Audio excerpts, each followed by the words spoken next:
Magandang umaga mga buddy. Dito tayo sa bundok sa daan kalikasan. Yun yung kalsada lang dyan sa bundok, pakyat doon sa taas. Kaganda ng view dito. Yun o. Hanggang sa taas yan doon. Ang gamit ko palang motor si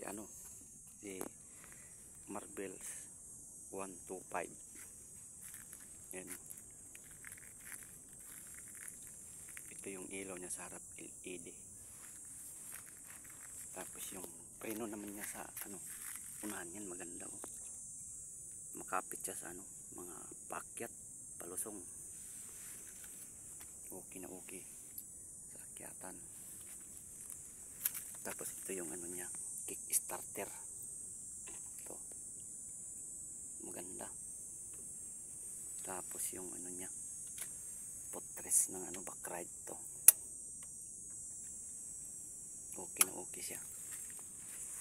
Sniper na Euro motor 125 yan oh.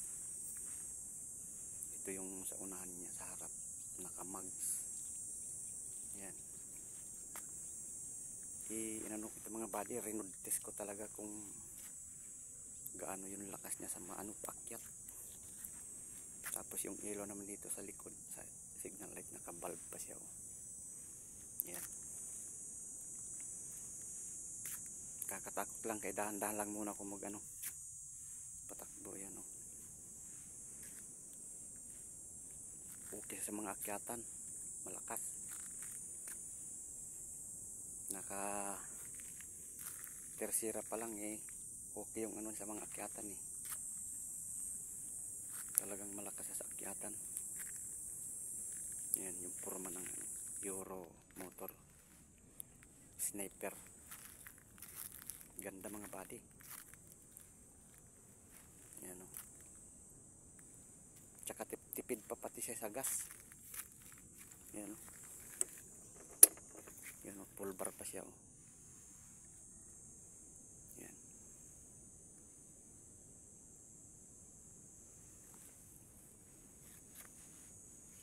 Pahinga muna ako kasi paakyat na naman yung mga buddy. Baka mapwersa yung niya, makina. Yan. Okay na okay sa akyatan. Kaya dahan-dahan ko lang kasi i-renood test ko siya rito sa taas. Para hindi mabigla yung makina. Yan. Maganda yung pagkagawa talaga ng makina. Tested siya talaga. Yun. Sa paakyat naka-tersira. Pumapalo siya ng 70-80. Pero hindi pa sagad yung niyan, silindidor niya. Dinahan-dahan ko lang siya para hindi siya mabigla. Para tumagal yung makina. Tsaka depende naman kasi rin sa yan, gumagamit ng motor. Kahit anong gandang motor, kahit anong klase ng makina. Pag hindi iniingatan, wala. Ganun talaga. Madali masira. Mga buddy. Dito kami sa bundok. Yan.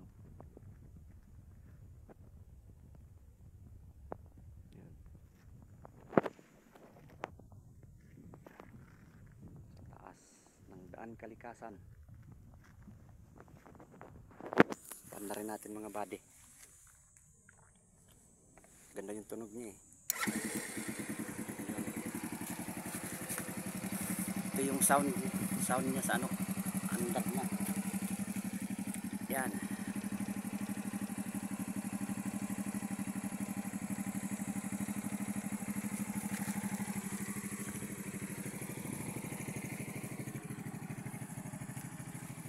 Sniper na sniper talaga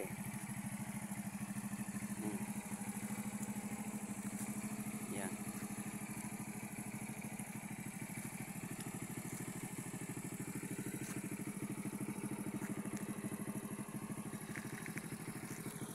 Maraming salamat mga buddy.